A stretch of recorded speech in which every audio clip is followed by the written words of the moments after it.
Roosh has a good website, Return of Kings, but he continues to make claims that undermine his credibility in the Manosphere.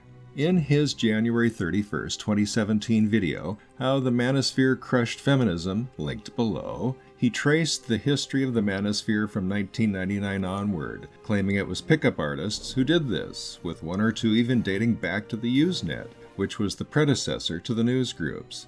In that video, he ignored that men's rights activists were on Usenet as early as 1988. Lots of MRAs and anti-feminists were very active on message boards from the beginning of the 1990s, and that Robert Schaefer and I started our MRA anti-feminist websites in 1995, and my MRA anti-feminist Backlash group on Yahoo dates back to 1998. So, if anything in that video, Roosh demonstrated ignorance and hubris by claiming that the credit goes to pickup artists like him starting in 1999.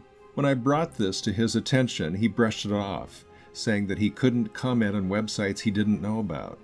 In other words, he wasn't about to acknowledge anything and didn't want to know about it. Now, with his How to Save Western Civilization article, linked below, he's at it again. In this article, he mischaracterizes MRAs, MGTOW, the alt-right, and alt-light to frame himself as the originator of a bold new initiative.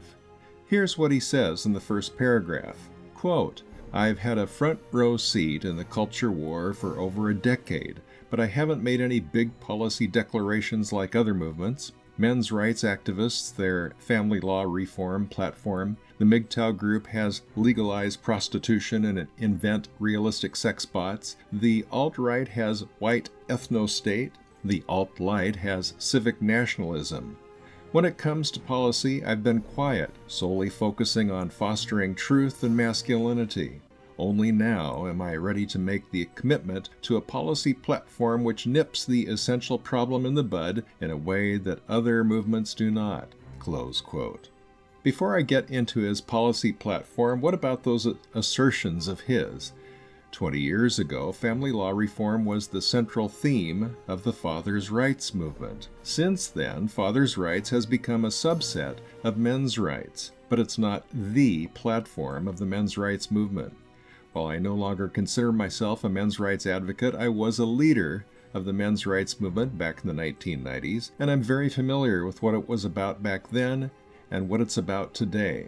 The men's rights movement seeks to gain equal rights for men and equal responsibilities for women.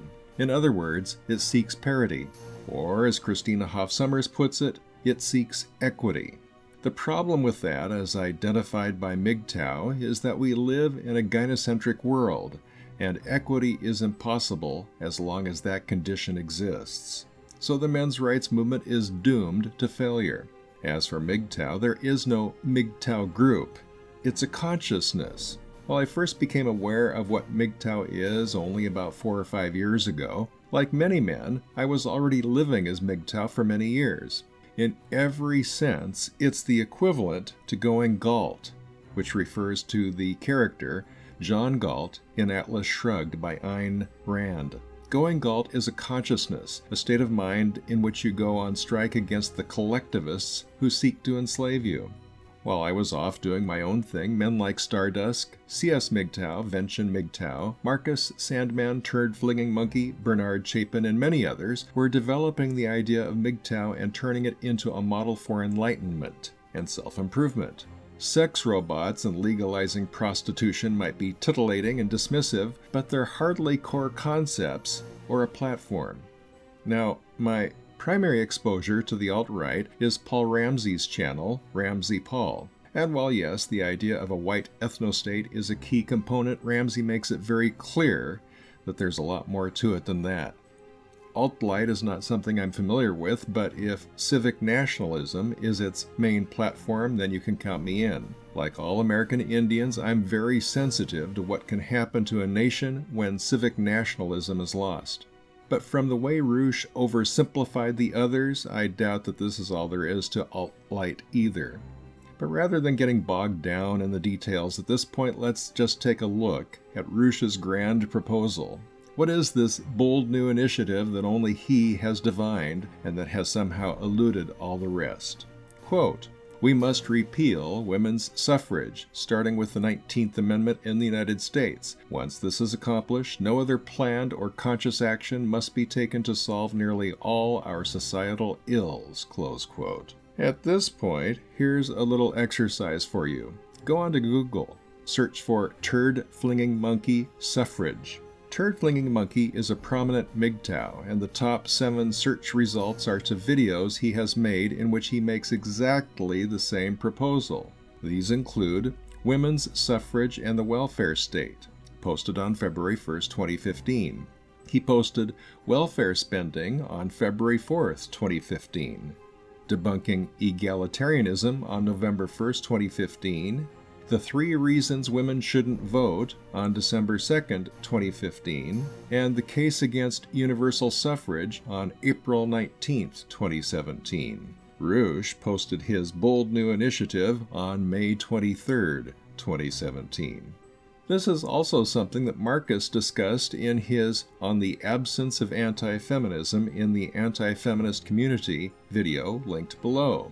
I did a response video on that because Marcus claimed that MGTOW are the only real anti-feminists because only MGTOW are talking about repealing women's suffrage. I argued that women's suffrage came out of first-wave feminism. Second-wave feminism has nothing to do with women's suffrage and everything to do with oppressing men. So you can be anti-feminist in opposition to second-wave feminism without opposing women's suffrage or first-wave feminism. And while I'm open to the idea of repealing the 19th Amendment, I'm more inclined to wait for the crash and burn. Martin Armstrong's economic model calls for the crash and burn in 2032. But it could come much sooner than that because we are in a mini ice age that could cause the collapse much sooner. But the point is that Roosh is once again claiming credit for an idea that has already been put forward by others. Self-promotion's a fine thing, in my opinion. But when it crosses over into taking credit for the work of others, it begs disrespect. Roosh is destroying his credibility.